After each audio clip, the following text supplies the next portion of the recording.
डंकी के दंश ने हरियाणा के कई परिवार उजाड़ दिए। डेपोटेशन, जी हां, आजकल सबसे बड़ी चर्चा अगर किसी चीज पर है तो डेपोटेशन पर है।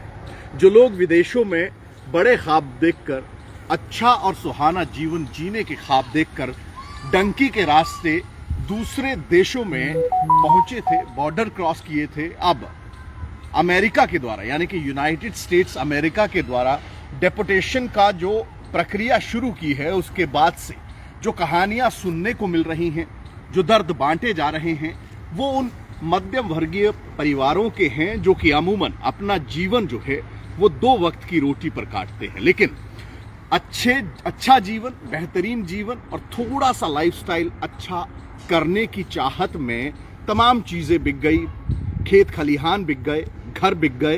कर्ज चढ़ गया, लेकिन अब बच्चे जो हैं वो वापस विदेशों से अपने देश लौट रहे हैं डिपोर्ट होकर। राम राम, मैं हूं विपिन परमार और आप देख रहे हैं इंडिया न्यूज हरियाणा का डिजिटल प्लेटफॉर्म। ये डंकी का दंश हरियाणा नहीं बल्कि देश के अलग अलग कोनों में, अलग अलग राज्यों में कई परिवार झेल रहे हैं। डंकी वो रास्ता है जिससे कि आपको वायदा किया जाता है कि अमेरिका आपका बच्चा जो है वो पहुंचा दिया जाएगा, लेकिन कभी पनामा के जंगलों में, कभी मैक्सिको बॉर्डर पर हालात ये भी पैदा हो जाते हैं कि कई बार इंसान की मृत्यु तक हो जाती है, लेकिन वो सपना जो है वो आधे रास्ते ही टूट जाता है। जिनका रास्ता पूरा हो जाता है, जो अपनी मंजिल पर पहुंच जाते हैं, यानी कि इलीगली अवैध तौर पर दूसरे देश का बॉर्डर क्रॉस कर जाते हैं, अब उनके लिए भी कहीं ना कहीं हालात विदेशों में सही नहीं है। अमेरिका जैसे देश की ओर से जिस तरीके से अपने देश के रेजिडेंसी को लेकर जो कड़े कानून लागू किए गए हैं,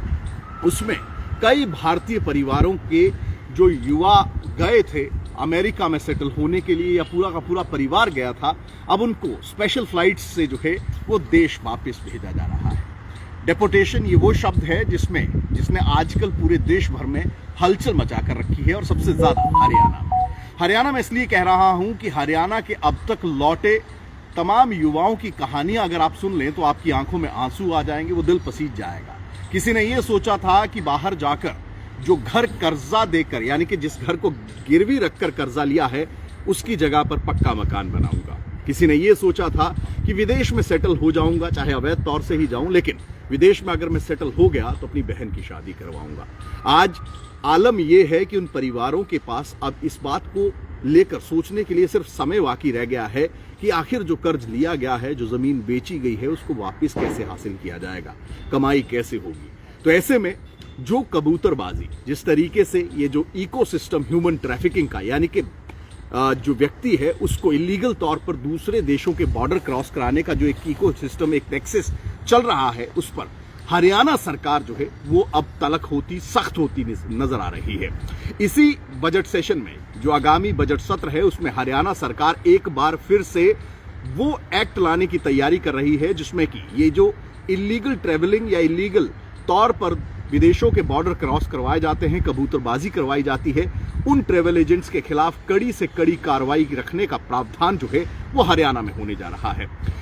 जैसे ही डेपोटेशन की खबरें आई, उसके बाद से पुलिस भी एक्ट में आई है। सरकार की ओर से जो है पुलिस को ये हिदायत दी गई है कि जितने भी मामले आ रहे हैं, इनमें जो भी ट्रेवल एजेंट पाया जाता है जिसकी ओर से ये तमाम चीजें करवाई गई हैं, उनके खिलाफ सख्त से सख्त कार्रवाई की जाए। तकरीबन 23 के करीब जो है वो FIRs जो हैं वो हरियाणा में अभी तक रजिस्टर हुई हैं, लेकिन एक कानून चाहिए जो हरियाणा में नहीं था। हरियाणा की ओर से इससे पहले भी एक कानून जो है वो इस तरीके की इमिग्रेशन एजेंसीज या फिर ट्रेवल एजेंसीज के खिलाफ जो है वो लाया गया था, लेकिन वो बिल जो है, वो एक्ट जो है वो केंद्र की ओर से वापस कर दिया गया था। अब एक बार फिर से हरियाणा सरकार युवाओं को बचाने के लिए, क्योंकि ये जो रास्ते हैं ये इलीगल हैं, अवैध हैं और खतरनाक हैं, तो युवाओं को इन रास्तों पर भटकने से बचाने के लिए हरियाणा सरकार की ओर से इन तमाम चीजों को लेकर एक एक्ट लाया जा रहा है। ये संशोधित एक्ट होगा उसी एक्ट का जो कि पहले बनाया गया था, पेश किया गया था, पास किया गया था और उसे केंद्र में भेजा गया था मंजूरी के लिए। लेकिन अब जो है, अब इस एक्ट को पूरे लीगल टर्म्स के साथ में और तमाम चीजों को देखते हुए, क्योंकि इस एक्ट की जरूरत अब आन पड़ी है। डेपोटेशन जिस तरीके से लगातार हो रही है और लगातार युवा जो पहले से एनआरआईज रह रहे हैं वहां पर, उनकी जीवन को देखकर या उनकी जीवनी को देखकर जिस तरीके से प्रभावित होते हैं और गलत रास्ते इख्तियार कर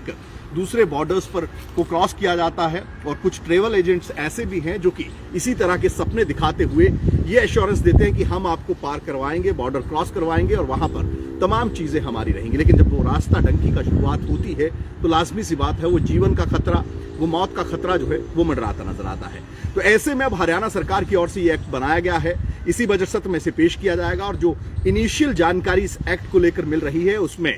जो है वो जो ट्रेवल एजेंट इस तरीके की कबूतरबाजी या इस तरीके से जो इलीगल जो रास्ते हैं उनको इख्तियार करता है तो उसके खिलाफ कड़ी से कड़ी कार्रवाई की जाएगी। 10 साल तक की सजा का प्रावधान रखा गया है। ये हो सकता है वेरी कर जाए और इसी के साथ साथ उस ट्रेवल एजेंट की सारी संपत्ति कुर्क करने के भी निर्देश दिए जा सकते हैं। अब ऐसे में जरूरत आन पड़ी है इस तरीके के एक्ट की, क्योंकि हरियाणा में इस तरह का कोई भी कानून जो है वो नहीं है। लेकिन सरकार की ओर से आगे युवाओं को इस तरीके के रास्ते इख्तियार ना करने पड़े और इस तरीके से जो कुछ ट्रैवल एजेंट्स अपनी जेबें गर्म करने के लिए युवाओं को भटकाते हैं, बरगलाते हैं, इस रास्ते पर लेकर जाते हैं, उनके खिलाफ कड़ी कार्रवाई हो सके, इसको लेकर अब हरियाणा सरकार की ओर से कमर जो है वो कस ली गई है। और इसी बजट सत्र में ये एक्ट, ये कानून जो है उसे लाकर पास कराने का काम जो है वो सरकार की ओर से किया जाएगा। हरियाणा सरकार की ओर से डेपुटेशन के बाद जिस तरीके से ये फर्जी ट्रैवल एजेंट्स और ये जो इलीगल रास्ते इख्तियार करते हैं, युवाओं को भटकाकर विदेशों में भेजने के लिए जो झांसे दिए जाते हैं, उसके खिलाफ जो कानून लाने की तैयारी सरकार कर रही है, इसके बारे में आपकी राय क्या है? आपके सुझाव क्या हैं कि इस एक्ट में किस तरीके की सजा का प्रावधान होना चाहिए? अपनी राय कमेंट्स में जरूर दीजिएगा। साथ ही साथ इंडिया न्यूज के डिजिटल प्लेटफॉर्म्स को लाइक व सब्सक्राइब जरूर करिए। राम राम।